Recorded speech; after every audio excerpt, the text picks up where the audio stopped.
as a facilitator, as a guide, how do we tell the difference between helpful and harmful interpretations or perspectives? How do we learn about ourselves and about, what is, these harmful? You said that you don't need to know the positive ones, you just need to avoid the negative ones. Like, how do we come to learn that? How does a facilitator come to learn that in their practice, and how it might play out in the way they conduct themselves as facilitators? I mean, I think this is very new for us. I go back to the X-rays examples, and we're a little bit at that stage, sort of a cultural stage. I think with psychedelics, where we're just putting the X-rays on everything and all the time, and we're only going to, with time, develop much safer practices around this. But this issue that I'm talking about is sort of like neutral to psychology.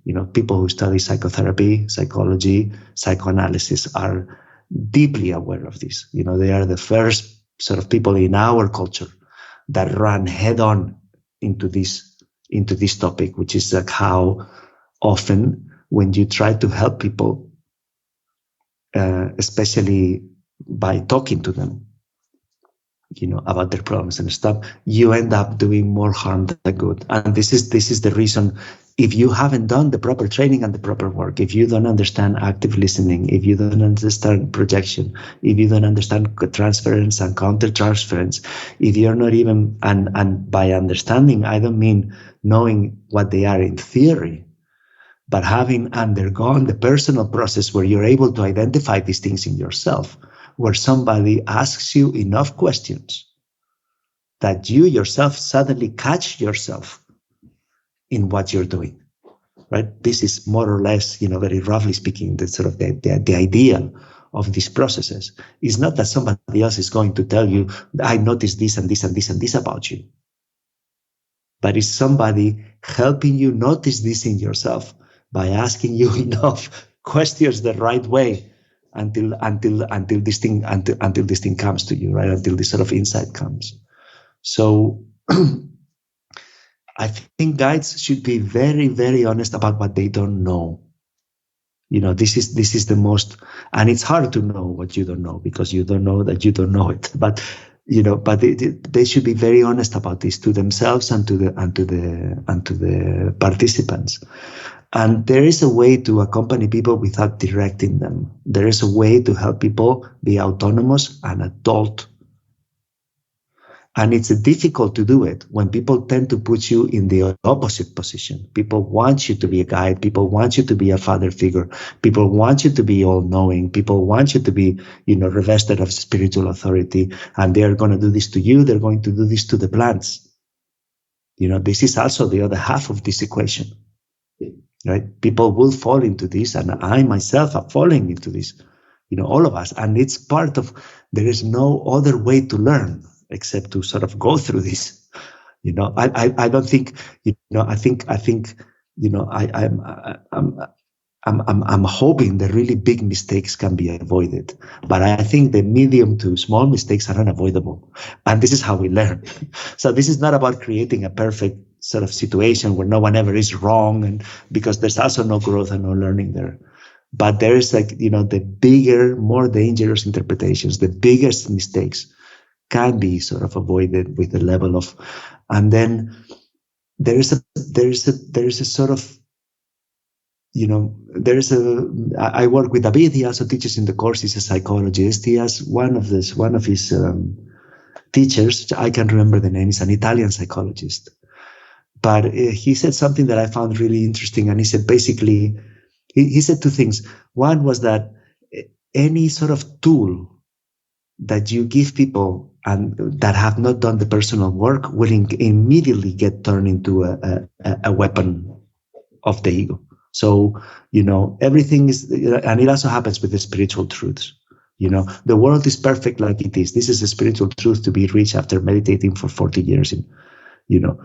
If you haven't done this spiritual work, the world is perfect as it is. We'll get used to justify abuses, misbehavior, everything else. So this is an example. One is how tools, insights without the work become become weapons.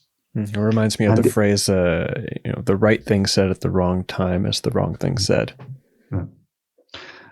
And then the other thing that he said is that the minute one stops being a student, and one stops being a patient, that's when the danger begins. So the other recommendation, I think, for guides is that the minute, one should always have a doctor and a therapist, a supervisor, and there should always be somebody else that you go to for this. Because when you become alone and you don't have this, then the danger begins.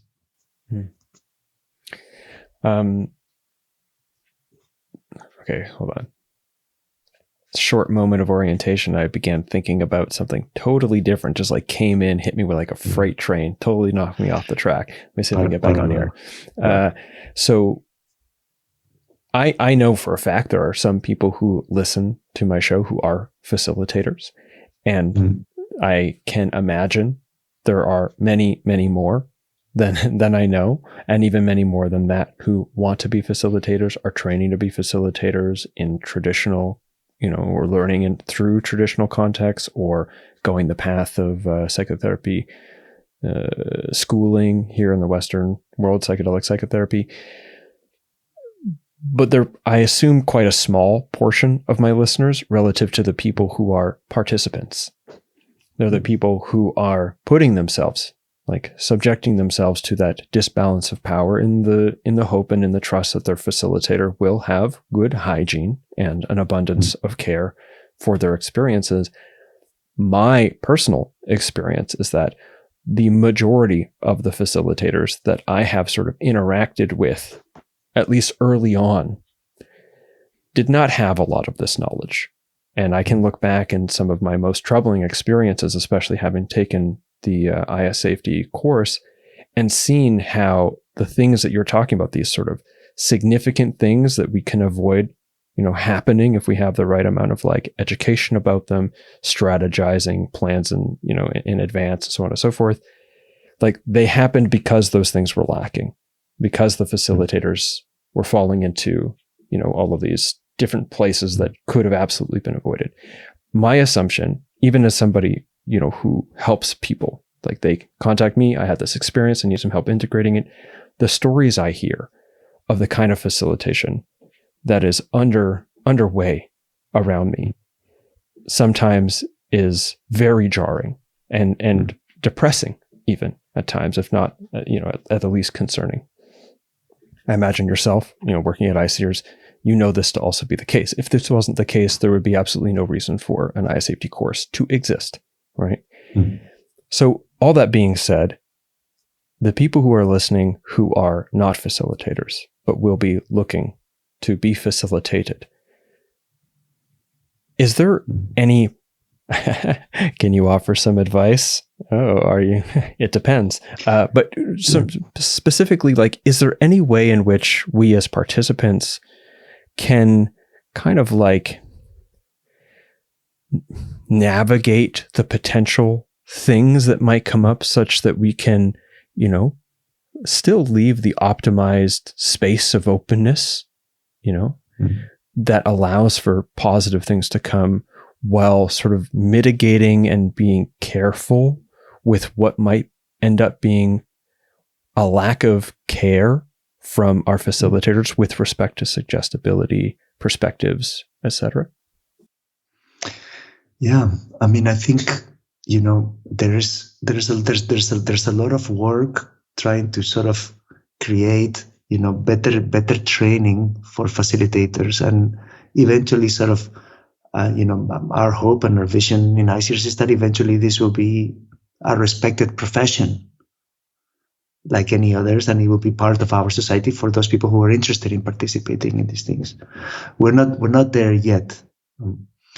And instead, what we have is a sort of Wild West where everything sort of coexists. Absolutely brilliant people, committed, care, full of care and knowledge, and some not so well prepared people. I always remember, I have a friend whose mother was a nurse and she worked in the emergency room. And because she worked in the emergency room, she saw all the car accidents that teenagers got into. In Spanish, motorbikes. Teenagers have motorbikes. She saw every weekend all the motorbike accidents. So she was terrified of, her daughter ever touching a motorbike. In a way, she had a point. In another way, her vision was distorted because she worked in the emergency room. She saw all the accidents. This was all the accidents in the area, right?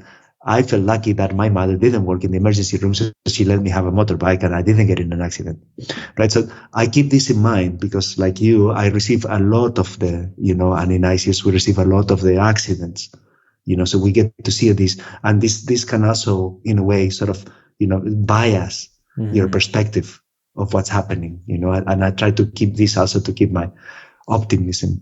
But sure, I don't get a lot of messages from people saying like, hey, everything went extremely well and I got all the support I needed, and so I'm messaging you for extra. Like, that's sometimes, but for the most part, that's not why people are reaching out. Yeah, I mean, the Chinese say, everybody hears the tree that falls in the forest and nobody hears the other 10,000 trees that continue to grow quietly, right? This is sort of, yes, this is like this. The other thing is that also, a huge part of this will go away if people, participants, were more knowledgeable and better educated. If there was more education in the demand side instead of on the offer side of psychedelics, I think a lot of these issues could be avoided if people had better tools. But this is, again, very new, and nobody knows, what a good facilitator should look like, or how you tell. You have some ways to tell if you like your plumber, your electrician, your dentist. But really, when it comes to, facilitating psychedelics, are they supposed to look weird with tattoos, have piercings? Not. Are they supposed to, sort of anything goes? It's the Wild West. But there's some basic tips that, that people can always and should always keep in mind, First of all, one of them has to do about, having some distrust around what looks like very rigid contexts.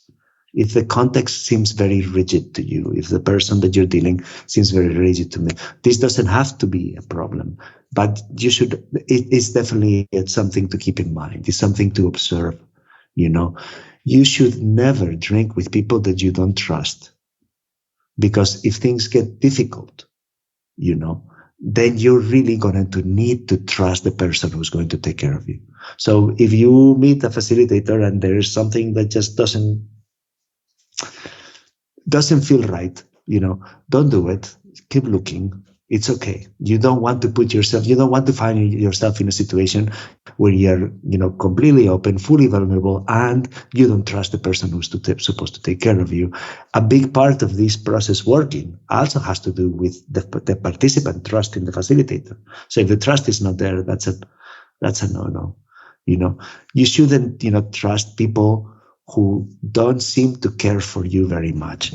So people, they either care about your money or about your sign up or about, if the person doesn't seem to, that's also something to take into consideration, because this is the person who's supposed to take care of you.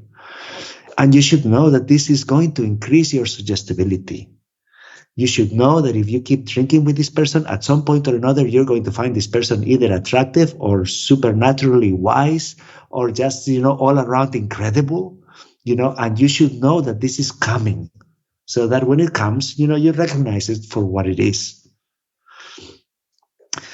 You should know that you should try to not take life-changing decisions on a rush. It's okay. You can, if it's important, it will be important today and 1 month from now.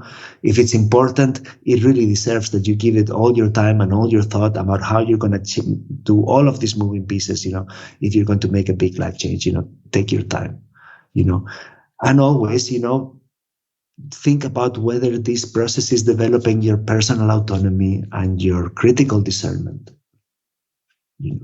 or it's quite the opposite. You find yourself becoming more and more dependent on this person. And again, part of the therapeutic alliance is that you will become dependent on someone. And it's not the dependency and the fact that you have doubts and you like to ask this question that is the problem. It's how is the shape and it takes, or how long, whether you feel that you're being brought in or you're sort of pushed back into yourself.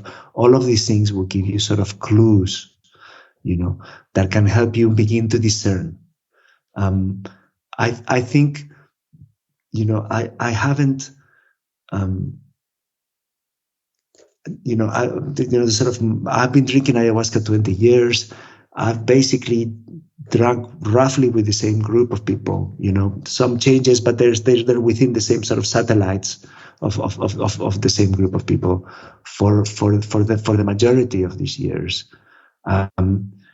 And I think that's part of the reason why I still have faith in the power of these plants, and I haven't become jaded or about the potential. There is something very beautiful and special and powerful that can happen, once the right match happens between you and the person who will take care of you in this state. But like all other important matches and relationships in life, like romantic engagements, like friendships, like many other things, it might take a few trials. You might be disappointed with a few people, and then you might eventually come to the place where you, as a sort of mature adult, know what's good for you and who's the company that you want to keep. I would say, something that close with this, something that a friend said to me in my birthday, and he was quoting somebody else. He said, "It's not the company that you keep, but the company that keeps you."